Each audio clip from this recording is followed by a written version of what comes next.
Y que vayas conmigo a la palabra en Éxodo capítulo 2, versículo 11 al 14, y después vamos a leer el versículo 16.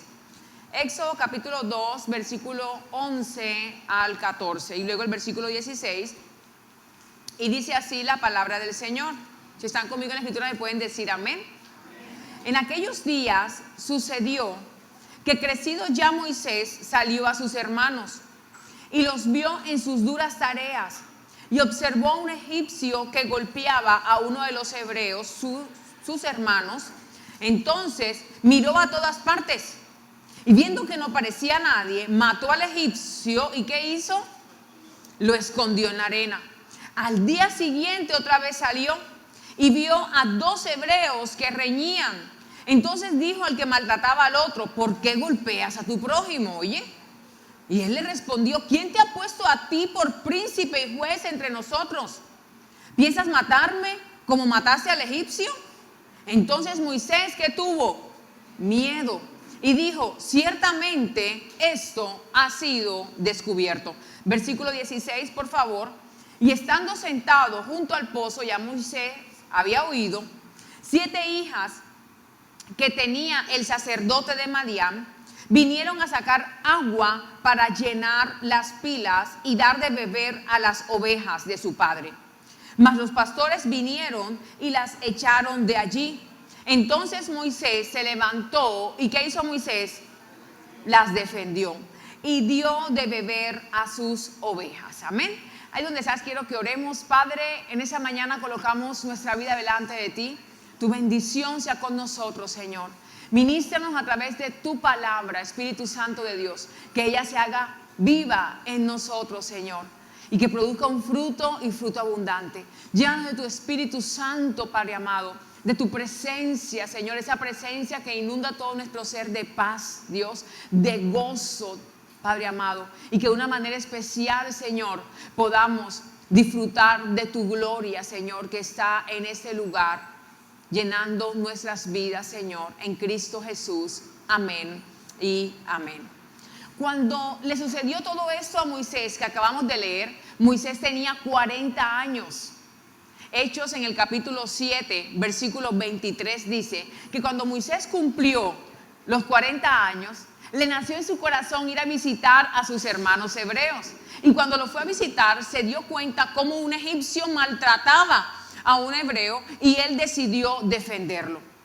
Moisés tenía algo muy particular, y era que él vivía en el palacio, pero su corazón estaba con el pueblo de Dios. Su corazón estaba con los hebreos. Tanto así que el libro de Hebreos, capítulo 11, en el versículo 24, dice que Moisés, ya siendo mayor, por la fe, rehusó llamarse hijo de la hija del faraón. Y apenas tuvo la oportunidad Moisés de defender a su pueblo, de defender a los hebreos, no dudó en hacerlo. Tanto así que cuando lo fue a visitar por primera vez, cuando cumplió los 40 años y se dio cuenta que un egipcio estaba maltratando a un hebreo, lo defendió. Después va al día siguiente y se da cuenta que 2 hebreos están entre ellos peleando y se mete a defender al indefenso. Cuando Moisés huye por tercera vez, defiende a un débil, defiende a un indefenso. Dice que está en un pozo, la palabra del Señor, y que unas mujeres estaban sacando agua y vinieron unos pastores y las echaron, las despidieron, las maltrataron, y él decidió defenderlas. Moisés tenía algo muy particular, y era que Moisés tenía un corazón compasivo. Moisés defendía al indefenso, defendía al más débil, procuraba siempre ayudar a la gente que lo necesitaba. Y déjame decirte que eso Dios lo vio. Cuando sigues leyendo los versículos del capítulo 2 de Éxodo y nos situamos en el versículo 23, dice la palabra que muere el rey de Egipto y los hijos de Israel gemían a causa de la servidumbre y clamaron a Dios, y su clamor subió a Dios con motivo de su servidumbre. En estos versículos termina el capítulo 2 del libro de Éxodo. Y ese clamor que ellos hicieron a Dios porque querían libertad de su servidumbre, de su esclavitud, provocó algo en Dios. Y fue que se cierra ese capítulo e inicia el capítulo 3 de Éxodo con el llamamiento de Moisés para liberar al pueblo. Esto me da a entender que el clamor del pueblo ese día trajo dos cosas que marcaron la historia. Y la primera de ellas fue que Dios llamó para liberar a su pueblo a aquel que había defendido al indefenso. Aquel que defendió al débil, a ese llamó el Señor a liberar. Sucedió lo mismo con David. David fue sido llamado por Dios para ser rey cuando él cuidaba las ovejas de su padre. Asimismo pasó con Moisés. Dios lo llamó a liberar a los indefensos porque él había protegido a los indefensos, había defendido a los indefensos. Y yo te quiero decir algo, que a veces las personas son injustas y pareciera que se olvidaran de los actos de bondad que tenemos para con ellos. Pareciera que las personas olvidaran que un día les tendimos la mano para ayudarlos, pero Dios no olvida eso. Dios no olvidó lo que había hecho Moisés. Dios no olvidó lo que había hecho David por las ovejas de su padre al cuidarla. Y Dios no se olvida de lo que tú has hecho por cada persona, cada vez que le has tendido la mano a alguien para ayudarle, aunque esa persona ni siquiera te haya dado las gracias. Hebreos capítulo 6, en el versículo 10 dice que Dios no es injusto para olvidar el esfuerzo que hacemos cuando trabajamos para Él. Que Dios no es injusto para olvidar lo que hacemos por otros por amor a Él. Dios no es injusto cada vez que tú haces algo por alguien, Dios mismo te lo va a recompensar, porque el que da al pobre presta a Dios, y el bien que ha hecho Dios se lo volverá a retribuir. Dios no es injusto para olvidar la labor de sus hijos, el servicio de sus hijos. Cada vez que tú sirves a otra persona, cada vez que tú sirves en la obra del Señor, Dios no es injusto para olvidar el esfuerzo que haces. Dios sabe que muchas veces hemos servido aún con cansancio, aún sin ganas, aún quizás hasta por el compromiso, pero lo hemos hecho porque le amamos a Él y Él se merece lo mejor de nosotros. Dios no es injusto para olvidar lo que haces por su obra, lo que haces por otras personas, lo que haces a causa de que amas a Dios y quieres ver bien a tu prójimo. Dios es un Dios de recompensa, Dios es un Dios de bendición, y Dios, así como recompensó a Moisés y lo recompensó a David exaltándolos, también te va a bendecir a ti y también te va a exaltar a ti. Este clamor de ese pueblo trajo algo muy poderoso, y fue el cumplimiento de una promesa de Dios para su pueblo, para darle libertad. Éxodo capítulo 2, versículo 23 dice que el rey muere y los hijos de Israel gemían, diga conmigo, gemían a causa de su servidumbre. Esa palabra gemir es sinónimo de lamento, es sinónimo de queja. Y mientras ellos gemían, se quejaban y se lamentaban por la condición de vida que tenían, nada pasó. Porque quiero decirte que el lamento y la queja no trae nada bueno. El lamento y queja trae estancamiento. No hay nada más feo que vivir con una persona que ande se quejando por todo, que amanezca y se queje porque sí y porque no. No hay nada más feo estar viviendo al lado de una persona que se lamente cada rato por todo lo que le sucede, donde no vea nada bueno, sino todo lo que ve es malo y se queja. Mira, eso desanima. La queja y el lamento lo que hace es que cambia la atmósfera, vuelve la atmósfera pesada, trae mal genio, trae amargura. El lamento y la queja no trae nada bueno. Mientras que ellos gemían, nada había pasado en su vida y seguían en la misma condición. Pero el día que decidieron clamar al Señor, no solamente vieron la respuesta de Dios, sino que también vieron la intervención divina, vieron a Dios obrar, vieron las maravillas del Señor. La queja no produjo nada, pero el clamor trajo y movió la mano de Dios a su favor. Necesitamos empezar a clamar a Dios para ver la mano poderosa de Dios sobre nosotros. ¿Será que nos estamos lamentando más de lo que oramos y por eso no hemos visto el cumplimiento de las promesas de Dios? ¿Será que nos estamos quejando más de lo que clamamos? ¿Será que le estamos dando más importancia a nuestras preocupaciones que a nuestras promesas? ¿Será que le estamos dando más importancia a los problemas que a nuestra fe? ¿Será que le estamos dando más valor a lo que nos hace falta que a lo que tenemos? Esa es una mañana para hacer un alto en nuestro camino y reconsiderar nuestra vida cristiana. Filipenses capítulo 4, versículo 6 dice que por nada debemos estar preocupados, que por nada debemos estar afanados. Más bien debemos orar por todo, dándole gracias al Señor. Y eso trae una promesa que dice, y la paz de Dios, que sobrepasa todo entendimiento, llenará nuestros corazones. Del afán a la paz hay un paso, y es la oración. Y esa es una mañana para entregarle al Señor nuestra ansiedad y recibir de Él su paz.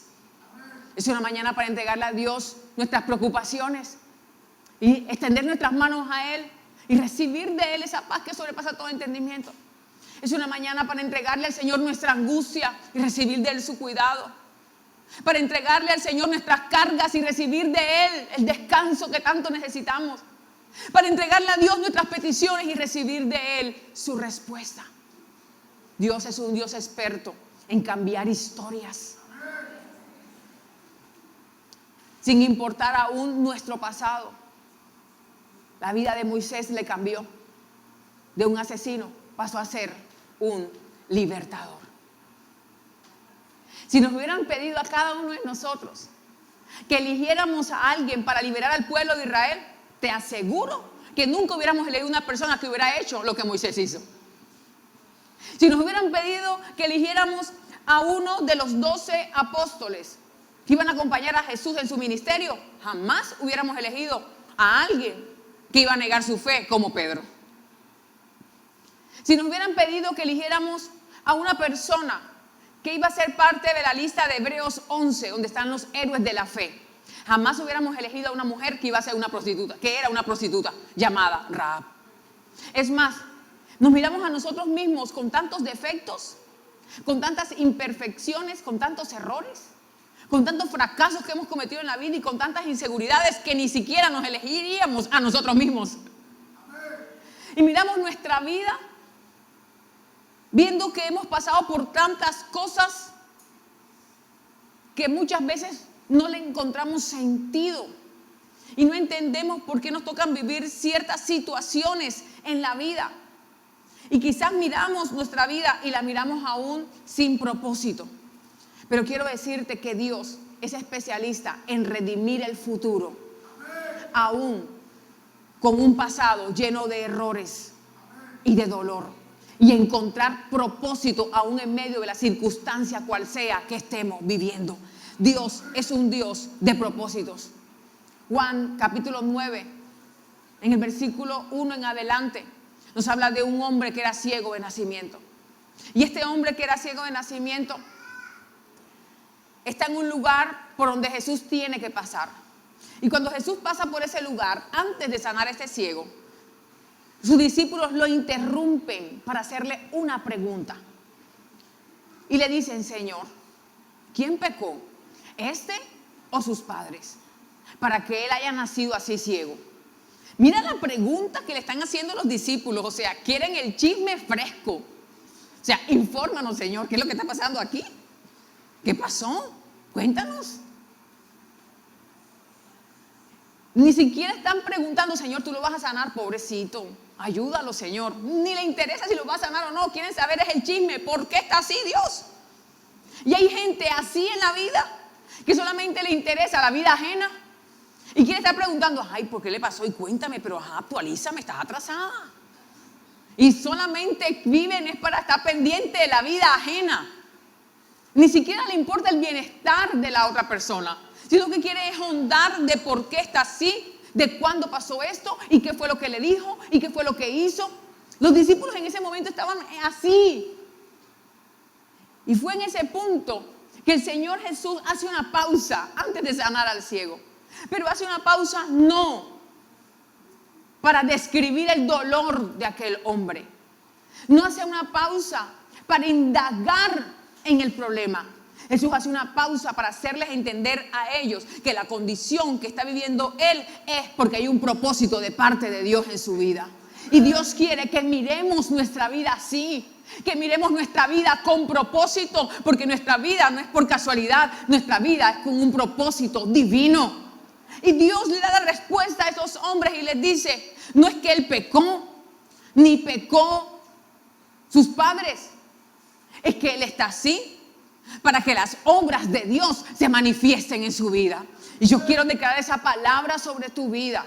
Que así como detrás de esa enfermedad de ese hombre había un propósito de Dios para que la gloria de Dios se manifestara en él, quiero declarar sobre cada situación que puedas estar viviendo y atravesando, hay un propósito de Dios y es para que la gloria de Dios se manifieste en tu vida, se manifieste en tu casa y se manifieste a favor tuyo y de los tuyos. Es para que veas la manifestación de la gloria del Señor. Dios te visitará con un de repente. Hay propósito en eso que tú estás viviendo.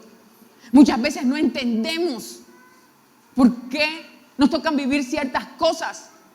Si hemos determinado ser fiel a Dios. No sé si alguna vez te has preguntado, Señor, ¿por qué me tocó vivir esto? Si yo he sido fiel a ti. Pues si no te lo has preguntado, quiero que sepas que yo sí me lo he preguntado. Y me costó mucho entender que el hecho de ser fiel a Dios no es ninguna garantía para que una persona deje de sufrir o deje de vivir dificultades. Jesús mismo le enseñó en Juan capítulo 16, versículo 33, cuando dijo: estas cosas les he hablado para que en mí tengan paz. En el mundo tendrán aflicciones, pero confía en mí porque yo he vencido al mundo. Pablo le dice a su discípulo Timoteo las siguientes palabras en 2 de Timoteo capítulo 3, versículo 12. Todos los que quieren vivir piadosamente en Cristo Jesús. ¿Cuántos quieren vivir piadosamente en Cristo Jesús?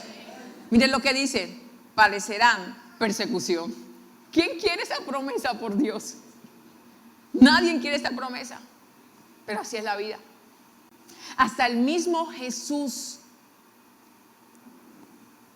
vivió el mayor sufrimiento para recibir el mayor bien de Dios, que fue la salvación disponible para todos y cada uno de nosotros. Jesús pasó por la cruz, pero le dio propósito a esa cruz. Al dolor que vivió le dio propósito. Y hoy Dios ha traído en esa mañana para que entiendas que todo lo que puedas estar viviendo es porque detrás de eso hay un propósito más grande que tu vida misma, y es para la gloria de Dios. Hay propósito en eso que estás viviendo. Encuentra el propósito en tu camino. Encuentra el propósito en eso que estás viviendo, y ese propósito solamente lo puedes encontrar en Dios. Van a haber cosas que nunca vamos a entender del por qué las tenemos que vivir. Van a haber cosas que no va a haber una explicación de por qué tengo que pasar por ahí, por qué tengo que vivir esta experiencia, por qué, Señor, me pasó eso. Va a haber cosas que nunca lo vas a entender. Pero hay algo que tú sabes que yo te quiero recordar hoy para que lo afirmes. Y es lo que dice Romanos 8, 28. Sabemos que a los que amamos a Dios, todas las cosas nos ayudan para bien. Yo quiero que ahí donde estás puedes llevar tu mano a tu corazón y puedas decirlo en primera persona y decir: yo sé, Señor, que porque yo te amo a ti, todas las cosas que he vivido, que estoy viviendo y que viviré, me ayudarán para bien, porque hay un propósito tuyo con mi vida y con mi familia, en el nombre de Jesús. Amén y amén. Denle un aplauso al Señor en esta mañana, por favor.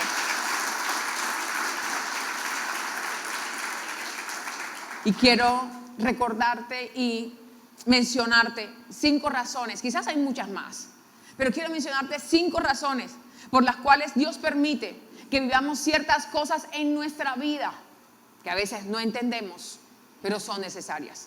Y la primera de ellas es porque muchas veces nos creemos autosuficientes y se nos sube el ego.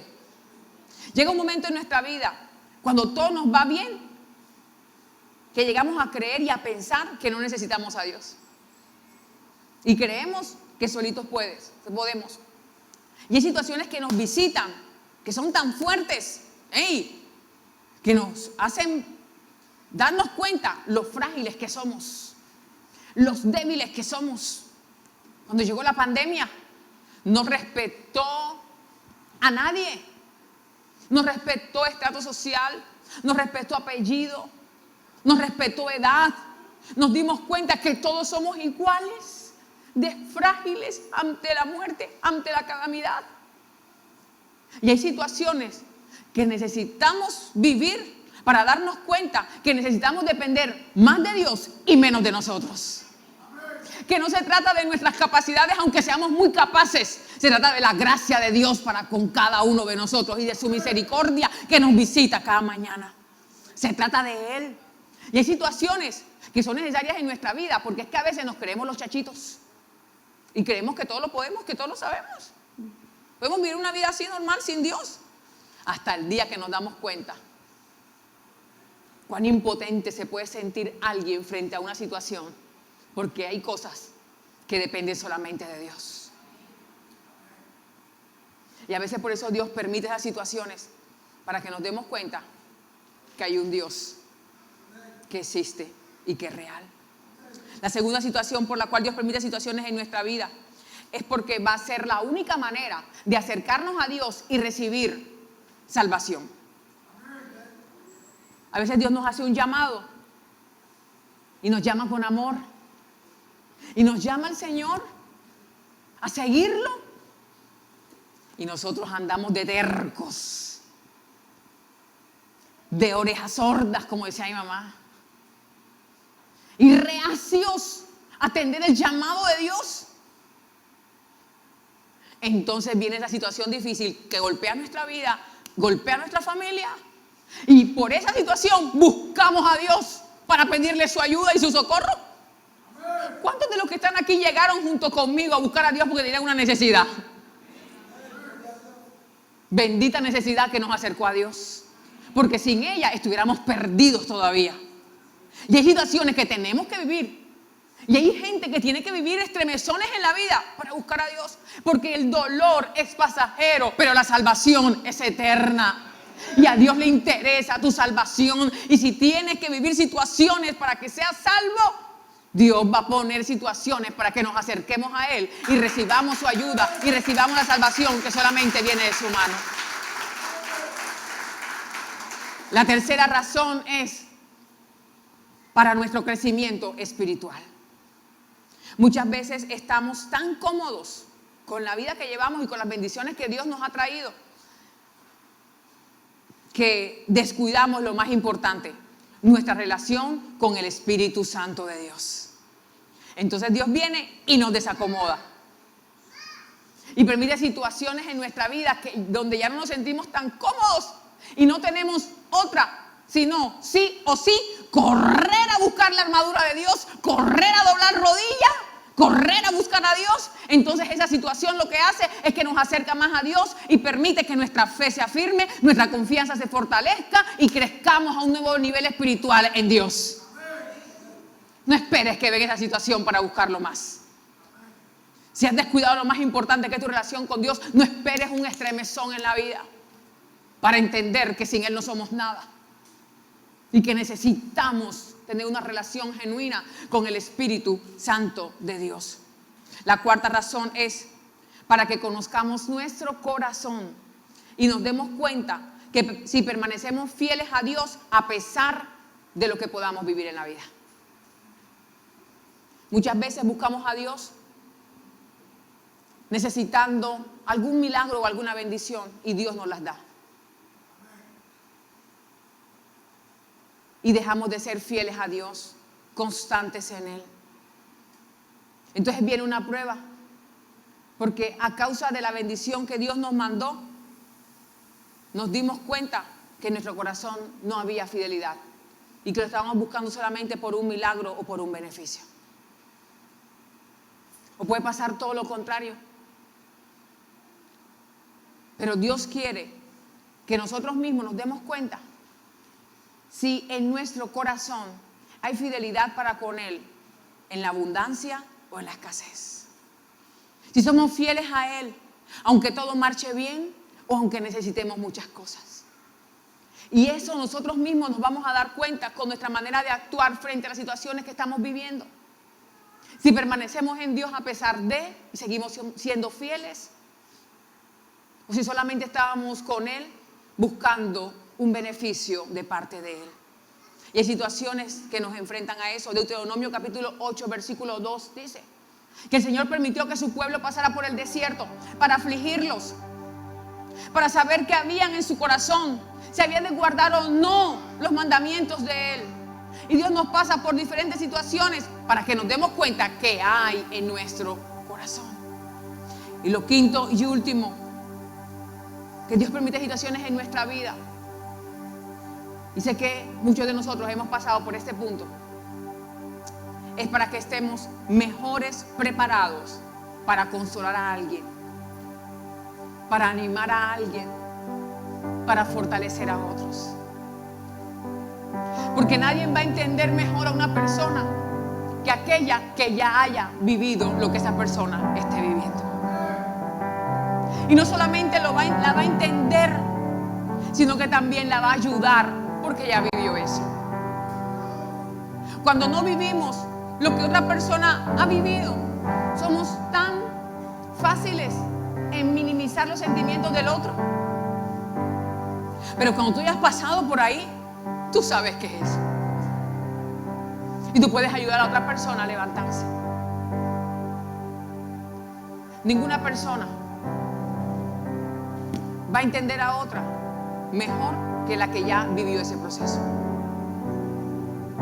Si tú has pasado alguna vez una crisis económica y ya sabes qué es acostarte a dormir sin conciliar el sueño, porque no sabes cómo vas a pagar aquel compromiso que al día siguiente vienen a tocarte la puerta, puedes entender a otro que ha estado en bancarrota.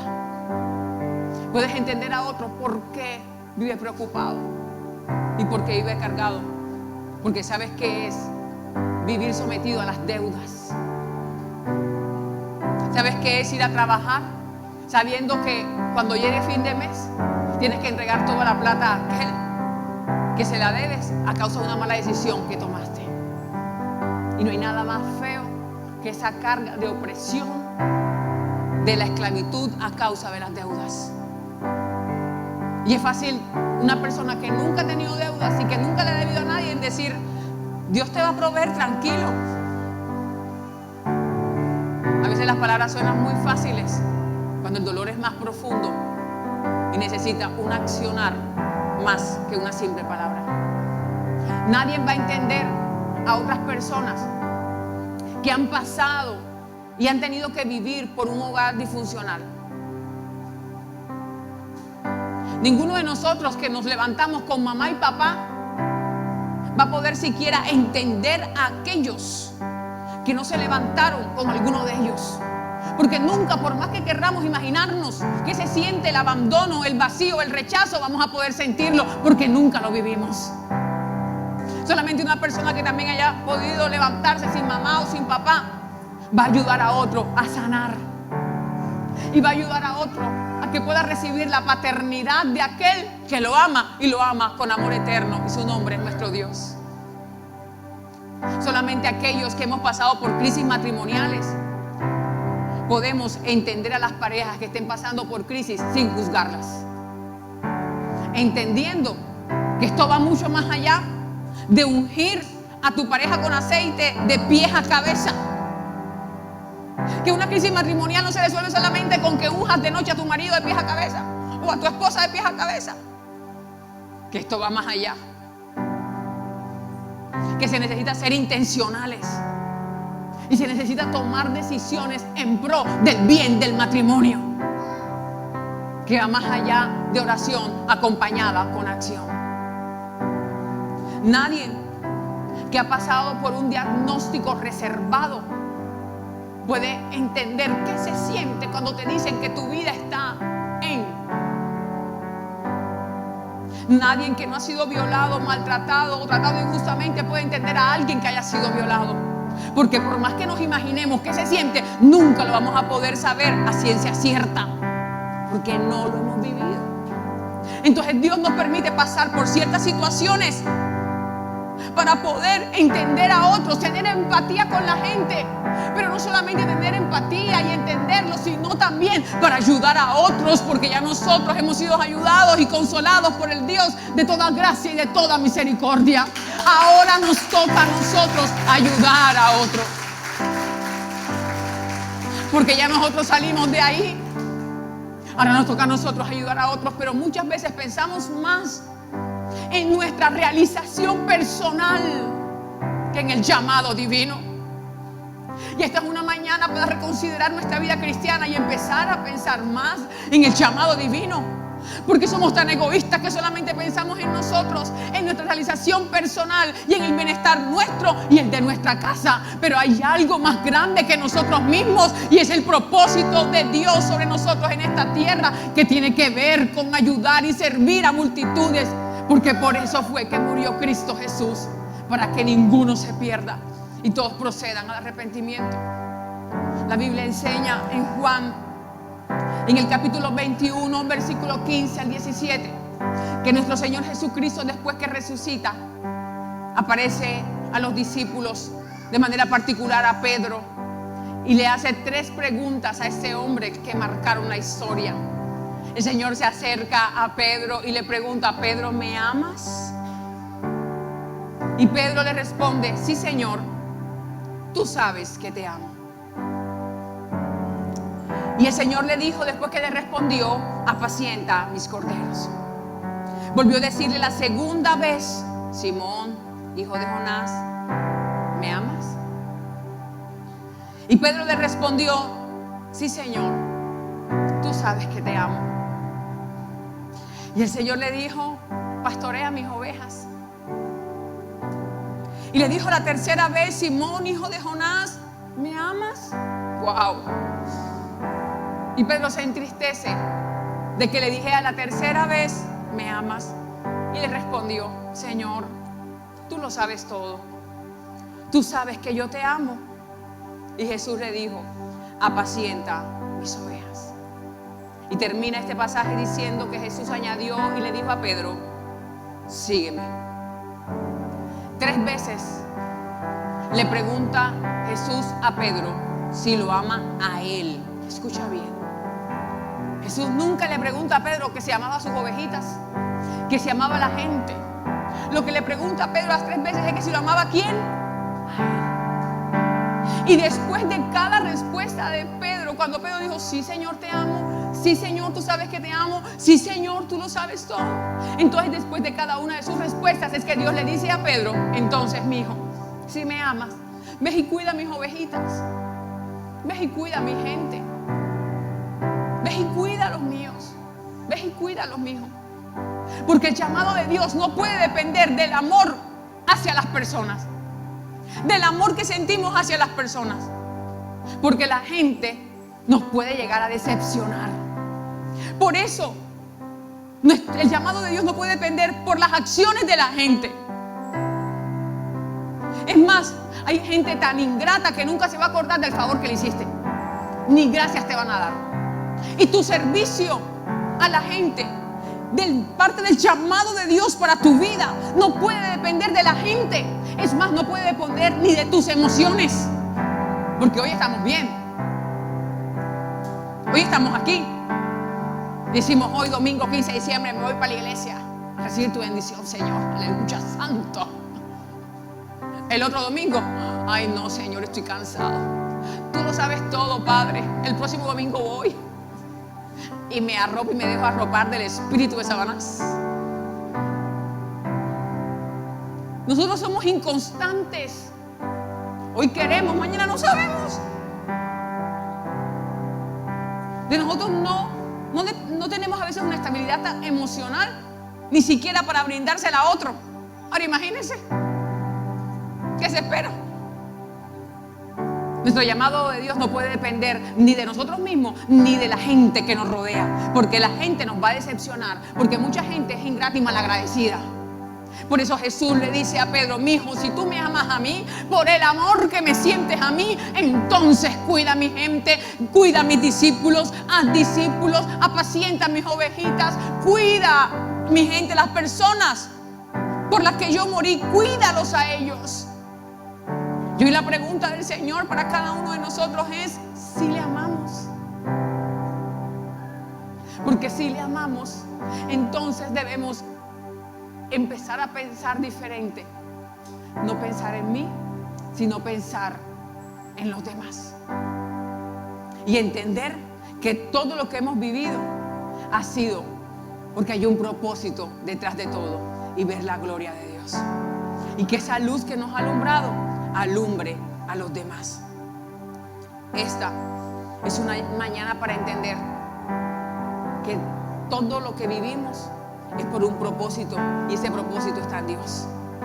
Es una mañana para empezar a cambiar nuestro lenguaje. No más quejas, no más lamentos, más agradecimiento, más oración, más fe. Y de entender que todo lo que vivamos es porque Dios quiere mostrarnos su amor, su misericordia y su poder. Es una mañana para descansar en su amor y en sus planes. Y si tú en esta mañana dices, Señor, yo quiero a partir de hoy empezar a vivir con propósito, empezar a vivir un día a la vez, entendido en que hay planes contigo para mi vida y para mi casa. Si tú anhelas hoy que tu mentalidad cambie y empezar a enfocarte en lo que realmente es importante, que puedas ir donde estás, colocarte sobre tus pies y oremos juntos en esta mañana por eso.